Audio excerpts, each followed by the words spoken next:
El clima, vaya que es un tema que escuchamos por todos lados, ¿no? Pero a ver, ¿qué es exactamente?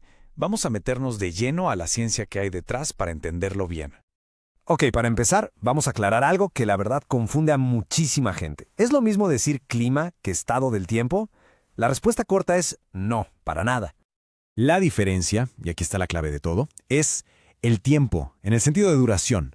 Miren, hay una analogía que funciona muy bien. El estado del tiempo es la ropa que uno decide ponerse hoy. Lloverá, hará calor. En cambio, el clima es el guardarropa completo. Es todo lo que se tiene para la primavera, el verano, el otoño y el invierno. O sea, uno es la foto del momento, el otro es la película completa de lo que pasa en un lugar a lo largo de los años.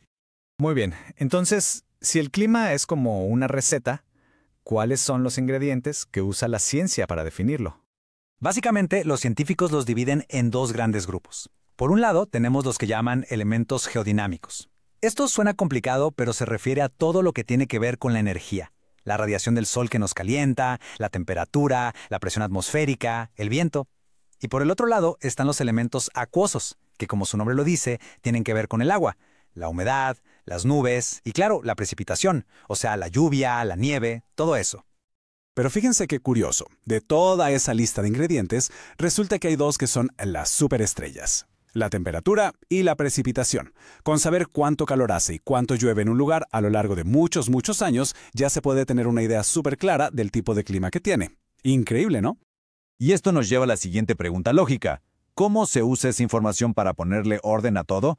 Bueno, pues para eso existe un sistema que es, de verdad, una genialidad. A principios del siglo XX, un climatólogo alemán, Vladimir Köppen, desarrolló el sistema que hasta hoy es el más usado en todo el mundo. Y su idea fue brillante, por lo simple que es.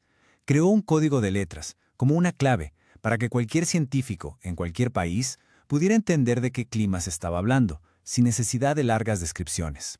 A ver, ¿cómo funciona este código? Primero, hay 5 grupos principales, y cada uno tiene una letra mayúscula. Es muy lógico, van como en franjas desde el Ecuador hacia los polos. La letra A es para los climas tropicales, los más cálidos y húmedos. Luego están los B, que son los secos, los desiertos. Los C son los templados, los D los fríos. Y finalmente los E, que son los polares. Pero claro, no todos los climas tropicales son iguales. Para eso, Köppen agregó una segunda letra, esta vez minúscula para describir cuándo llueve. Por ejemplo, una F minúscula, que viene del alemán Feld, falta, significa que llueve todo el año. Una W, de Wintertrocken, invierno seco, nos dice que los inviernos son secos y las lluvias caen en verano. Entonces, juntemos las piezas. Si vemos el código AW, sabemos que A es tropical y W es invierno seco. ¿Qué nos da? Un clima de sabana tropical. El típico paisaje que imaginamos en África. Con solo 2 letras ya tenemos una imagen mental súper clara. Es un sistema de verdad poderoso. Ahora bien, es súper importante entender esto. El clima nunca ha sido estático. Siempre ha estado cambiando. Y lo ha hecho por fuerzas naturales a una escala pero tan grande, que son capaces de provocar eras de hielo. Estos cambios a gran escala se conocen como los ciclos de Milankovitch. Piénsenlo así.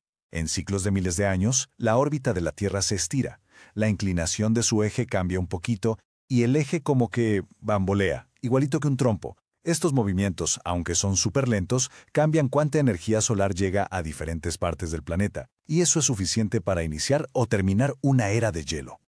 Pero bueno, no todos los cambios naturales toman milenios. Hay otros mucho más rápidos. Por ejemplo, el Sol tiene sus propios ciclos de actividad. Las erupciones volcánicas gigantescas pueden bloquear la luz solar. Y claro, fenómenos oceánicos como el Niño, que alteran los patrones de lluvia y temperatura en medio mundo por un par de años. Y para que nos demos una idea, ¿recuerdan la erupción del Monte Pinatubo en 1991? Fue tan masiva que sus cenizas enfriaron el planeta entero. La temperatura promedio global bajó medio grado Celsius. ¡Medio grado! Suena a poco, pero a escala planetaria es muchísimo. Y ese efecto duró casi 3 años. Es una muestra del poder que tiene la naturaleza. Hasta aquí hemos hablado de los ritmos naturales del planeta, pero en los últimos 200 años ha entrado en juego una nueva fuerza que está cambiando el clima a una velocidad que no se había visto antes. Y esa fuerza somos nosotros. El motor principal de este cambio es nuestra dependencia de los combustibles fósiles. Cada año, la actividad humana libera a la atmósfera 5.000 millones de toneladas de dióxido de carbono. Es un número que cuesta hasta imaginar. Y este CO2 funciona como una manta para el planeta. Deja pasar la luz del sol, pero no deja salir todo el calor. Es el famoso efecto invernadero. Y ojo, que no todo es dióxido de carbono. Hay otro gas importante, el metano. Este viene principalmente de la agricultura, en especial del ganado y de los cultivos de arroz. Y el detalle con el metano es que es mucho más potente para atrapar calor que el CO2. La buena noticia, si se quiere, es que no dura tanto tiempo en la atmósfera.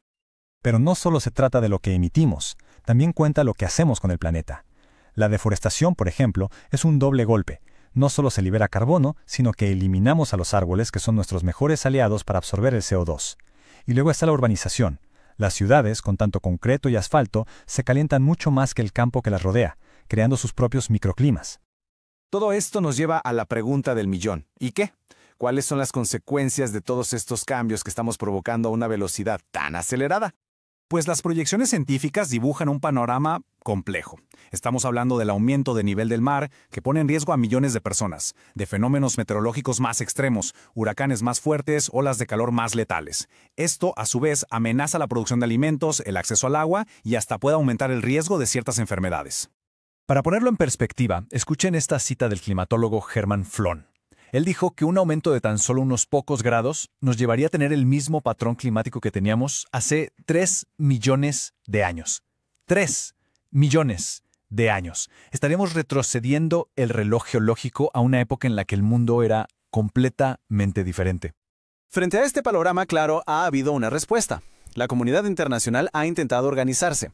El protocolo de Kioto fue uno de los primeros grandes intentos. Son esfuerzos para que los países se pongan de acuerdo y reduzcan sus emisiones. No es nada fácil, pero al menos es un reconocimiento de que el problema existe y es global. Y las acciones que se proponen van por varios caminos a la vez. No hay una sola solución mágica. Se habla de ser más eficientes con la energía, de hacer la transición hacia energías limpias como la solar o la eólica, también de reforestar, de volver a plantar los bosques que hemos perdido. Y, por supuesto, de tener leyes y acuerdos globales que nos empujen a todos en la misma dirección. Y con esto llegamos al final, y a la gran pregunta que queda en el aire. El clima de nuestro planeta, este equilibrio tan delicado, tardó milenios en formarse. Nosotros lo hemos alterado en apenas 2 siglos. La pregunta entonces no es si podemos hacer algo. La pregunta es si seremos capaces de hacerlo a tiempo para preservar ese equilibrio.